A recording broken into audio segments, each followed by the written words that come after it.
Good afternoon students. मैं Shalu Verma, DIET lecturer psychology Firozabad. Students, आपका जो 4th सेमेस्टर का पेपर है शांति शिक्षा एवं सतत विकास, उसमें आज का हमारा टॉपिक है विवादों का हल या रिजोल्यूशन ऑफ कॉन्फ्लिक्ट्स। तो इसको डिस्कस करने से पहले ये जानना बेहद ज़रूरी है कि विवाद होता क्या है, क्या अर्थ है विवाद का, क्या डेफिनेशन है। तो देखिए, विवाद का अर्थ या मीनिंग ऑफ कॉन्फ्लिक्ट। विवाद का अर्थ है संघर्ष। जब दो व्यक्तियों के मध्य किन्हीं दो विरोधी लक्ष्यों या विचारों के बीच द्वंद्व चलता है तो उसे विवाद कहते हैं। विवाद की स्थिति में व्यक्तियों में संवेगात्मक तनाव उत्पन्न होता है तथा वे कुछ भी निर्णय नहीं ले पाते हैं। दूसरे शब्दों में व्यक्तियों में दो या दो से अधिक परस्पर विरोधी प्रकृति की इच्छाओं या आवश्यकताओं का उत्पन्न होना तथा एक की पूर्ति द्वारा दूसरे की पूर्ति में बाधा उत्पन्न होना ही विवाद है। अंतर्द्वंद एक ऐसी अवस्था है जिसमें दो या दो से अधिक विरोधी प्रेरणा उत्पन्न हो जाती हैं जिसकी एक साथ तृप्ति करना संभव नहीं होता है। विवाद से तात्पर्य उस कष्टदायक एवं संवेगात्मक दशा से है जो विरोधी एवं विपरीत इच्छाओं के बीच उत्पन्न होती है। विवाद उस समय उत्पन्न होता है जब एक व्यक्ति को दो असंगत या पारस्परिक रूप से विरोधी आवश्यकताओं की पूर्ति को एक ही समय पर पूरा करना होता है। अतः जब विवश होकर एक आवश्यकता की पूर्ति करने पर दूसरी आवश्यकता की पूर्ति कर पाना असंभव हो जाता है। इसको ये जो आपने डेफिनेशन पढ़ी तो उससे कुछ विशेषताएं हमारे सामने, कुछ कैरेक्टरिस्टिक्स जो हैं कॉन्फ्लिक्ट्स की वो निकल के आती हैं। सबसे फर्स्ट है कि विवाद जो है एक तनावपूर्ण स्थिति है, एक ऐसी कंडीशन है, एक ऐसी सिचुएशन है जिसमें हम स्ट्रेस फील करते हैं अपने आप को।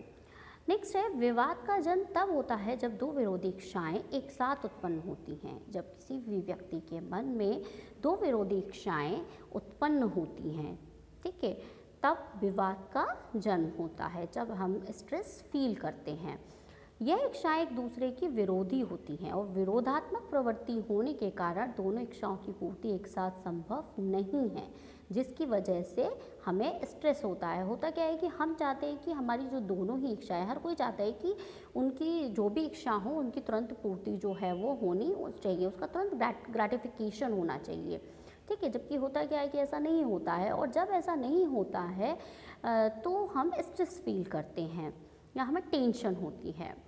नेक्स्ट फोर्थ, विवाद में विफलता की आशंका तथा व्यक्ति की निश्चयहीनता विद्यमान रहती है। अब आपके आते हैं कि विवाद के कारण क्या हैं, क्या ऐसे रीजंस होते हैं जिनकी वजह से हम कॉन्फ्लिक्ट्स को फील करते हैं। तो आपका फर्स्ट जो रीज़न है दैट इज़ असमान के प्रति नापसंदगी, ठीक है। यानी जब कोई ऐसी चीज़ें मतलब हमारी ये जो मनुष्य की ये प्रवृत्ति होती है, टेंडेंसी होती है कि वो अपने से भिन्न या असमान चीज़ को वो पसंद नहीं करता है। जो चीज़ें हमारी जैसी होती हैं, हमारे इंटरेस्ट की होती हैं, हमारे पसंद की होती हैं, उनमें हम अपना उनको ज़्यादा हम इम्पोर्टेंस देते हैं। और जब ऐसा नहीं होता है तो हम क्या करते हैं, दूसरी चीज़ों को नापसंद करते हैं। इसका आधार व्यक्ति की घृणा मूल प्रवृत्ति है। इसी प्रवृत्ति से प्रभावित होकर राष्ट्र के लोग आंतरिक रूप से या दूसरे राष्ट्र के लोगों के प्रति नापसंदगी या घृणा की अभिव्यक्ति अपने वचन या व्यवहार के द्वारा करते हैं, ठीक है।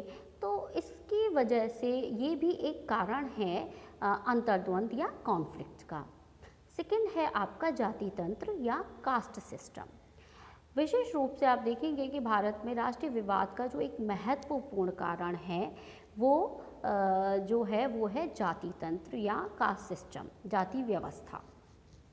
भारतीय समाज मुख्य रूप से उच्च जाति, निम्न जाति में विभाजित है एवं प्रत्येक जाति की कई उपजातियां हैं जिनके अपने अपने विश्वास हैं, परंपराएं हैं, मूल्य हैं, अपनी अपनी प्रथाएं हैं।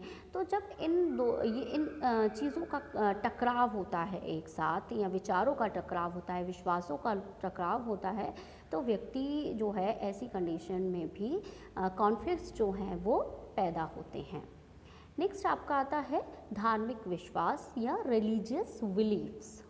देखिए, धार्मिक विश्वास, आप जानते हैं कि भारत जो है वो विविध धर्मों वाला देश है। धार्मिक जो है डाइवर्सिटी जो है यहाँ पर देखने को मिलती है। तो ये भी एक कॉन्फ्लिक्ट का एक बहुत बड़ा जो है कारण है। इतिहास साक्षी है कि संकीर्ण धार्मिकता तथा धार्मिक कट्टरपन के कारण देश तथा विदेश में भी बड़े बड़े युद्ध हुए हैं, लाखों मासूमों का खून बहा है। वर्तमान समय में भी आप देखेंगे कि धर्म के नाम पर कितने बड़े दंगे और फसाद हो जाते हैं। तो धार्मिक विश्वास, अपने धर्म को उच्च मानना और दूसरे के धर्म को निम्न श्रेणी का समझना या दूसरे के विश्वासों को निम्न श्रेणी का समझना, उनको हेय दृष्टि से देखना, ये भी कॉन्फ्लिक्ट का एक बहुत बड़ा कारण है।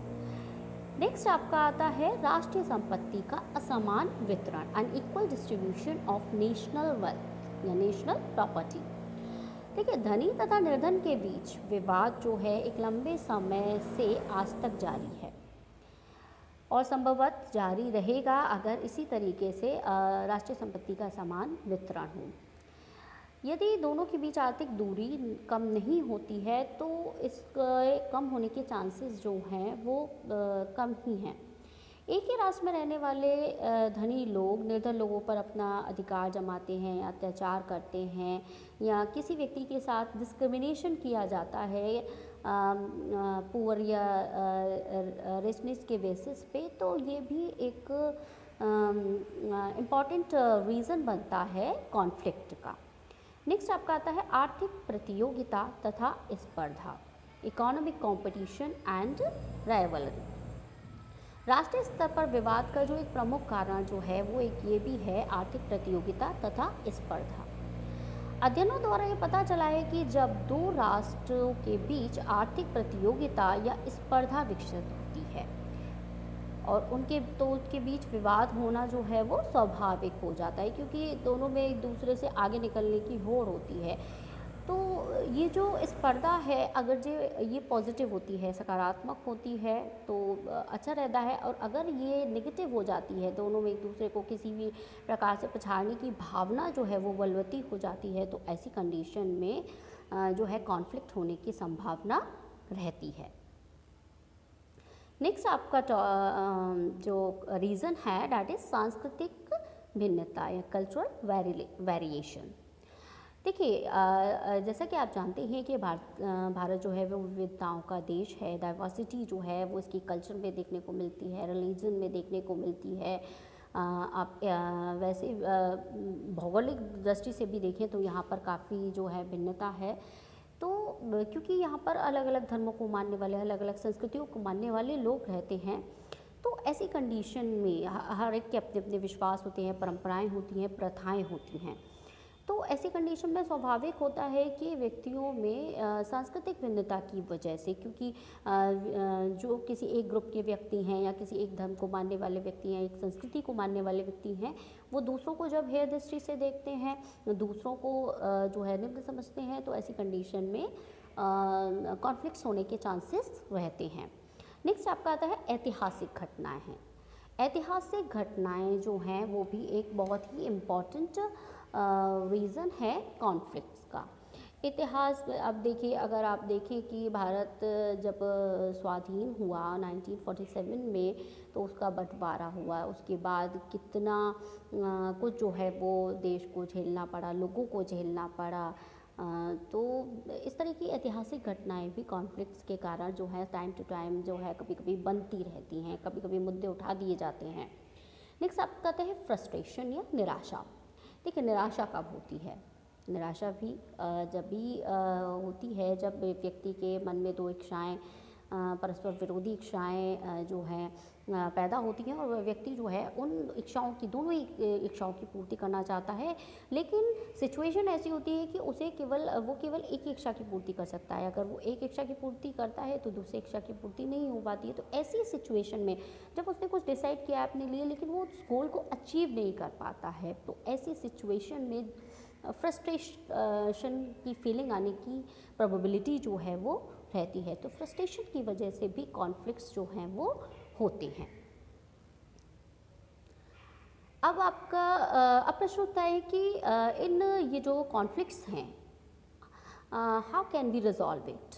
Okay, peaceful resolution of conflicts, विवादों का शांतिपूर्ण हल कैसे निकाला जा सकता है? देखिए, फर्स्ट है आपका समझौते द्वारा या बाय नेगोशिएशंस। समझौते द्वारा विवादों को शांतिपूर्ण ढंग से समाप्त किया जा सकता है, क्योंकि इसमें विवाद करने वाले दोनों पक्ष जो हैं वो आपस में समझौता कर विवाद को खत्म कर देते हैं। समझौते द्वारा दोनों पक्ष आपसी सहमति से विवाद का शांतिपूर्ण हल निकालने के बाद जो भी मीडिएटर होता है वो दोनों पक्षों से लिखित अनुबंध जो है वो करा लेता है या करा लेना चाहिए, जिससे कि ये समझौते की शर्तों को जो है स्पष्ट उसमें उल्लेख होना चाहिए, जिससे कि आगे कोई समस्या ना आए।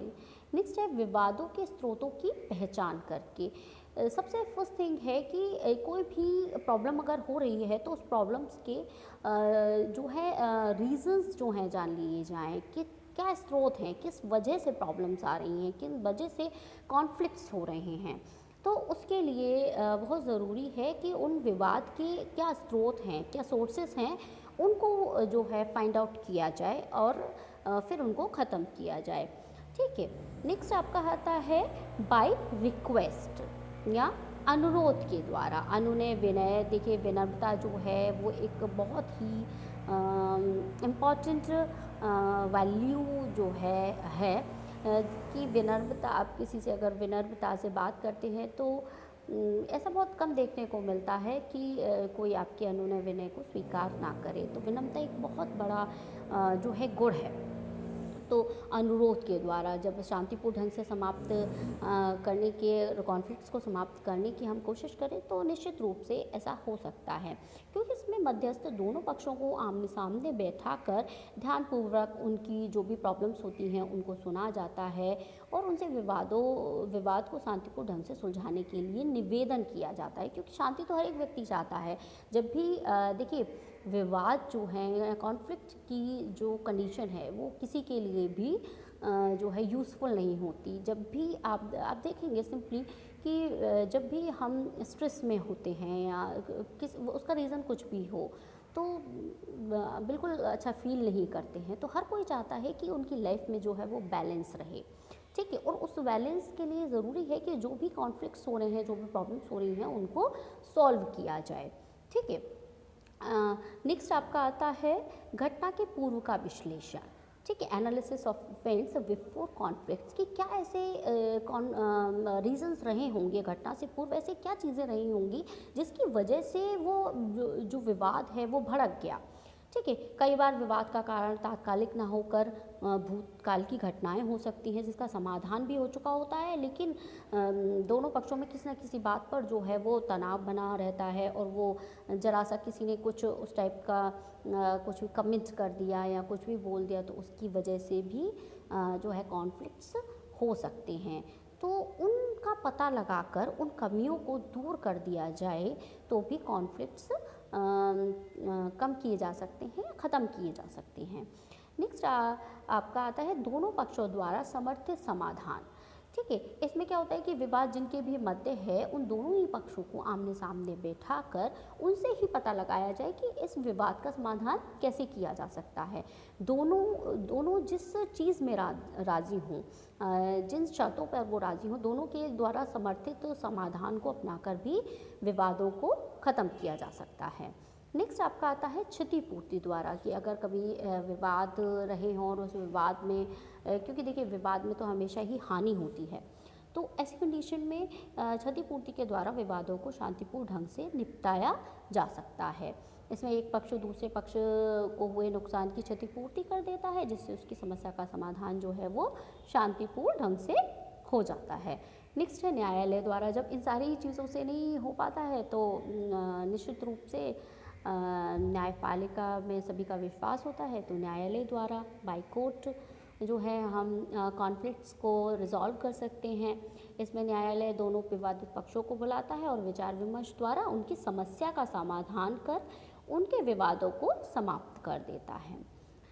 And the last one is बातचीत के द्वारा भी समस्या का समाधान किया जा सकता है। कम्युनिकेशन का होना बहुत ज़रूरी है क्योंकि देखिए जब तक कम्युनिकेशन नहीं होगा तो पता ही नहीं चलेगा कि प्रॉब्लम जो है हो क्या रही है आपस में। तो इसमें एक मध्यस्थ की मीडिएटर की आवश्यकता होती है। यही दोनों विवादित पक्षों को एक साथ बुलाकर विचार विमर्श करता है और उनकी समस्याओं का समाधान करता है, जिससे शांतिपूर्ण ढंग से विवाद का निपटारा हो जाता है। अब कहता है कि विवादों के बाद समझौता, वातावरण को भय मुक्त बनाना। देखिए मनुष्य जो है एक सामाजिक प्राणी है, समाज में रहता है और समाज में कई प्रवृत्तियों के लोग रहते हैं। हर एक व्यक्ति की अपनी पसंद नापसंद होती हैं, उनकी अपनी वैल्यूज़ होती हैं, उनके अपने थॉट्स होते हैं, अपनी थिंकिंग होती है। तो सब लोग जो है एक दूसरे के एक जैसे नहीं होते हैं, सब अपने अपने यूनिक होते हैं। और जब वो क्योंकि विरोध होता है तो उनमें ये चांसेस रहते हैं कि उनमें कॉन्फ्लिक्ट्स होने की जो है संभावना रहती है।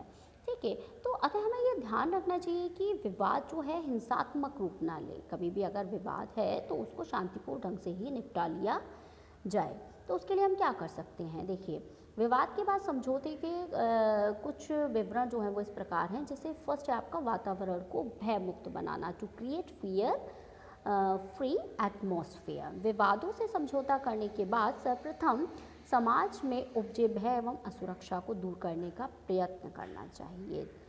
यह तभी हो सकता है जब विवादित पक्ष एक दूसरे के प्रति कटुता, घृणा एवं शत्रुता को त्याग कर एक दूसरे से सामान्य एवं प्रेमपूर्वक व्यवहार करें।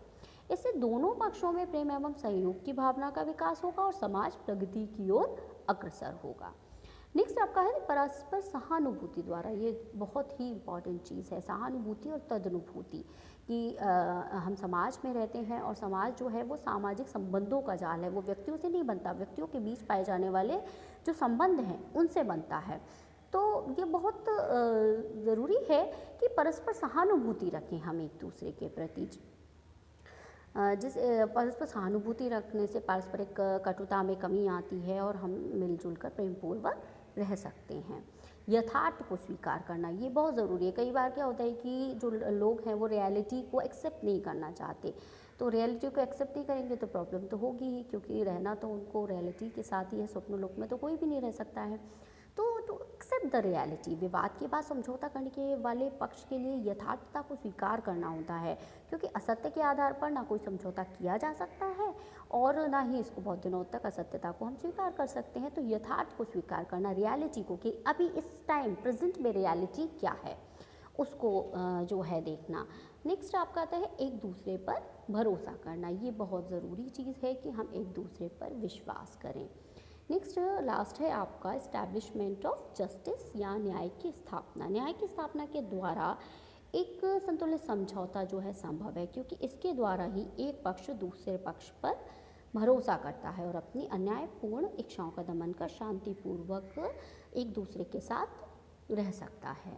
तो स्टूडेंट्स आज का जो आपका टॉपिक था वो कंप्लीट हुआ है और इससे रिलेटेड अगर आपको कोई भी प्रॉब्लम है तो आप मुझसे पूछ सकते हैं। So okay, good day.